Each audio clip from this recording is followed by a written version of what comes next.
So most of us want to share our life with someone. You know, to have that intimate connection with someone, it helps us to evolve as a human being. And it's also important with regards to our need to belong and feel loved. It's generally accepted that most people want a relationship at some time during their life. But why is it so difficult? I'm Rachel. I'm a life coach and mentor with Creative Pathways Coaching. In this series, we'll continue to look at some of the issues you can come across with dating and how to deal with them. Most of us have at least one or even just a few significant relationships in our life. And really, it's the first one that we usually have issues with because we're not quite sure about what we need and what to expect in that first relationship. It's usually the most challenging one. But with time and experience, this usually helps us to navigate future relationships. It's essential that we know who we are before we enter a committed relationship. But often people step into relationships without actually knowing this essential knowledge. How are you ever going to know another individual properly if you don't actually know yourself? How are you able to address the needs of them and the relationship if you're actually unsure what your needs and desires are?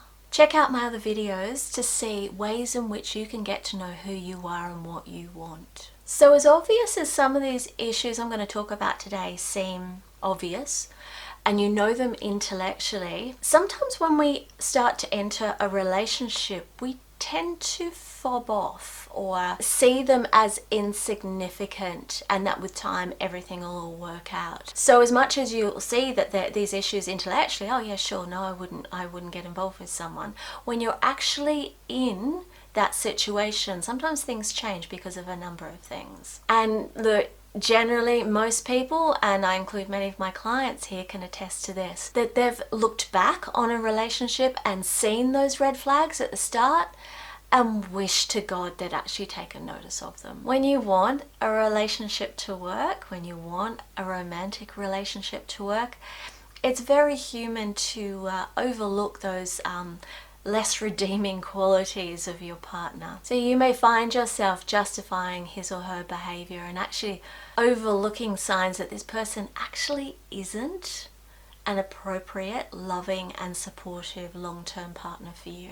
It's actually sort of important that you ask the hard questions and notice the hard stuff right at the start before there are expectations, usually within the first date or two.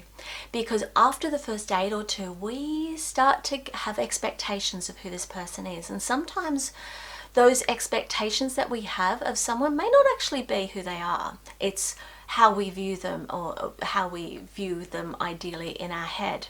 So then of course after the first date or two, we are then trying to impress them. So you want to actually get a bit of an idea of who they are and ask those hard questions before you hit that stage where you're impressing them. So learn to trust your intuition. If you feel like there's something off, generally majority of the time it's probably right. So here are some red flags to really look out for. Number one, irresponsible or immature behavior. So for some people, they have trouble actually mastering basic life skills, and that could be just looking after themselves, managing their money, employment, so keeping a job, having some idea of what they want in the future and actually working towards that. So as a result of these issues, they will have daily problems that will take up a lot of their time that won't be given to you and the relationship. So they're still trying to grow up. And really, they're not going to be available for you as you want them to be. So they're not going to be able to be relied upon. So I'd suggest maybe revisit them in a couple of years when they've grown up and are a little bit more mature. Number two, unpredictable and moody behavior. So we all have the capacity to be a little bit moody sometimes, but this is more so. This is when 1 minute they're so angry at you with some minor issue, then the next minute they're with friends and they're with you and they're cuddling you and telling them how wonderful and great you are. So their moods are up and down like a yo-yo. So this first shows a moodiness that is not very appropriate, and also as well it shows an unpredictability there to be able to swing from emotions, which might be an indication of someone who can be quite manipulative, someone you really don't want to get involved with. So I would let that one go. Number 3, they don't apologize. They don't say they're sorry, particularly for their bad behavior. In situations where they've hurt you or they've done something that's not very appropriate, that they don't actually say that they're sorry. So they come up with, again, excuses for their behavior, like, oh, well, you know, that's okay because of this circumstance, or because you were like this, I think I'm justified. Always some excuse as to why their behavior is justified. Also as well, that they then accuse you of being oversensitive. If you've noticed that they've never apologized before, you just might need to take a look at the relationship there. Number 4, when they make a negative comment about everything. So these types of people are really just generally pretty much dissatisfied with most things. Usually there's a level of dissatisfaction as well, criticism that goes on. So they really are the glass half empty type of people. There's a level of negativity and pessimism that goes on with them.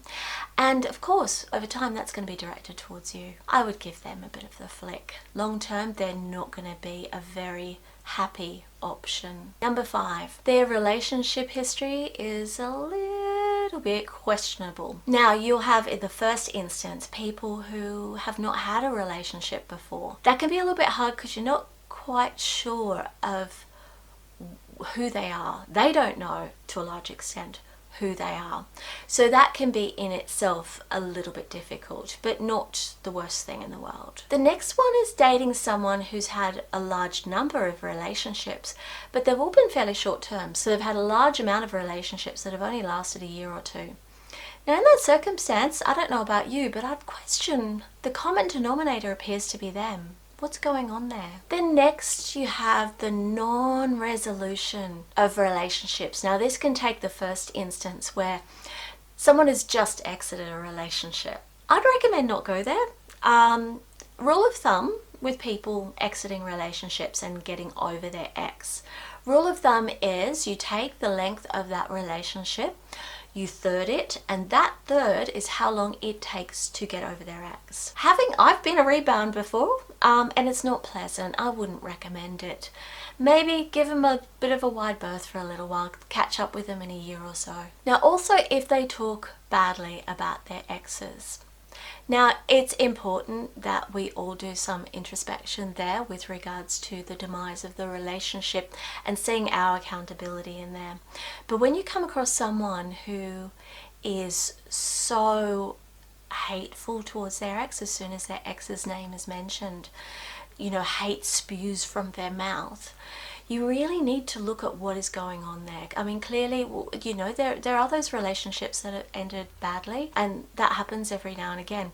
But when this continues and it's an automatic that your partner does about their ex, you need to consider what's actually going on there and whether they've actually taken accountability for their own behaviors, because usually in a relationship, it's not ever just one person's fault. It's a two-way street. In this circumstance, I'd definitely let them go. They've got some issues to deal with before they can enter another relationship that's going to be healthy. Number 6, that they're rude to strangers. So this includes service workers, taxi drivers. Take note of when you're out and about with them, how they treat the waitresses, how they treat your Uber driver. The way a person treats strangers gives you a little indication of how they value other people in their lives, and particularly so how they value their loved ones. This as well is a sign of a narcissistic person as well.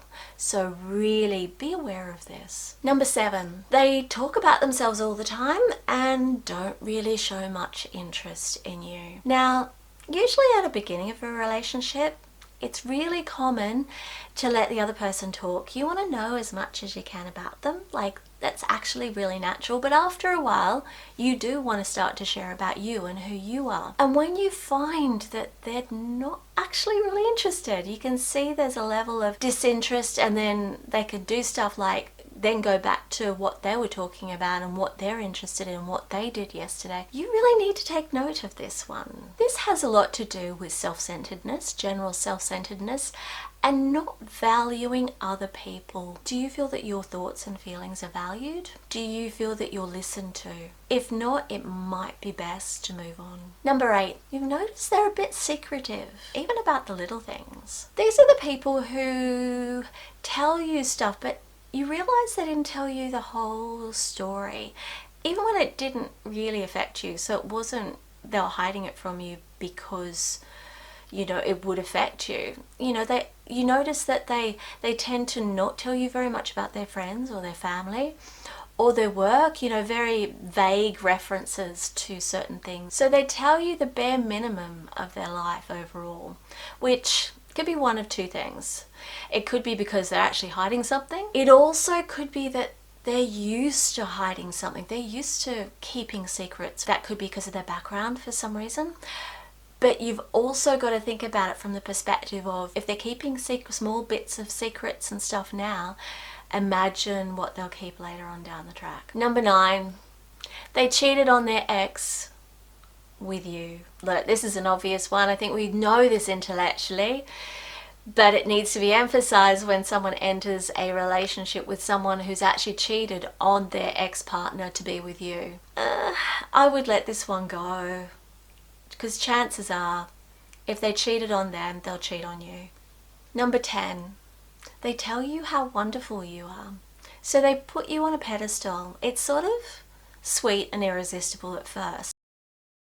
So number 11, they rush a new relationship forward too quickly. Now, this is one of two things. Either they're on the rebound, and this is actually very common in a rebound situation, that they want to recreate the relationship that they had before, again with someone else, or they're just into serial monogamy, which can sometimes be a little bit toxic. So if you're actually dealing with someone who's doing both, number 10 and number 11, so both telling you how wonderful you are and moving the relationship forward really quickly, you need to take a bit of a look there, because you're being love bombed. You can refer to love bombing in video up here, but it's really, and it's also, love bombing tends to happen with narcissists and just generally toxic people. And what they want to do is to be able to control you, and it can become, in the end, a rather emotionally abusive relationship. So I would give that a wide berth if you've particularly got those two aspects there. Number 12, you don't like their friends. Our friends are really a reflection of ourselves. So they usually are a reflection of at least parts of our personality. So if you don't like your new partner's friends, there may be aspects to their personality that you're not familiar with yet, that you will over time get to know, and you clearly won't like.